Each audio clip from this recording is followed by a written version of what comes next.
ফসল যেন ভালো হয় তার জন্য পর্যাপ্ত বৃষ্টির প্রার্থনা করে পাহাড় দেবতার পুজো করেন জঙ্গলমহলের আদিবাসী সম্প্রদায়ের মানুষজন। আম, কাঁঠাল, জাম নিবেদন করে পাহাড় দেবতার আরাধনা করেন তারা। অনেক ক্ষেত্রেই পাঁঠা, হাঁস, মুরগি এইসব বলিরও চল রয়েছে। অম্বাবচীর পর থেকেই শনিবার থেকে ঝাড়গ্রামের বেলপাহাড়িতে পাহাড় দেবতার পুজো শুরু হয়। নিয়ম করে প্রতি বছরই এই প্রার্থনা করেন জঙ্গলমহলের বাসিন্দারা। এবার এই পাহাড় পুজো শুরু হয়েছে আর তার জেরেই ঝাড়গ্রামে পর্যটকদের ঢল। পাহাড় পুজো দেখতে উপচে পড়ছে ভিড়। আদিম যুগ থেকেই মানুষ পাথর, বৃক্ষ এবং পাহাড়কে শক্তিরূপে পুজো করে আসছে। তাদের বিশ্বাস, পাহাড় দেবতাকে সন্তুষ্ট করতে পারলেই ভালো বৃষ্টি হবে, আর বৃষ্টি হলেই সুজলা সুফলা হয়ে উঠবে বসুন্ধরা। এখন এই পাহাড় পুজো উৎসবে পরিণত হয়েছে।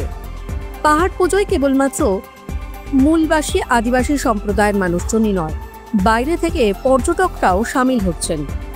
পাহাড় পুজোর পাশাপাশি বর্ষার সময় বেলপাহাড়ির একটা অন্য রূপ দেখা যায়। জেগে ওঠে গ্রীষ্মে শুকিয়ে যাওয়া ঝর্ণাগুলি।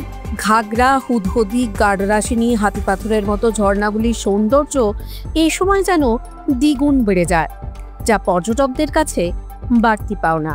তাহলে আর দেরি কেন? এই বর্ষায় ব্যাগ গুছিয়ে বেরিয়ে পড়ুন, চলে যান সোজা জঙ্গলমহলে, ঝাড়গ্রামে বেলপাহাড়িতে পাহাড় পুজোয় অংশ নিতে।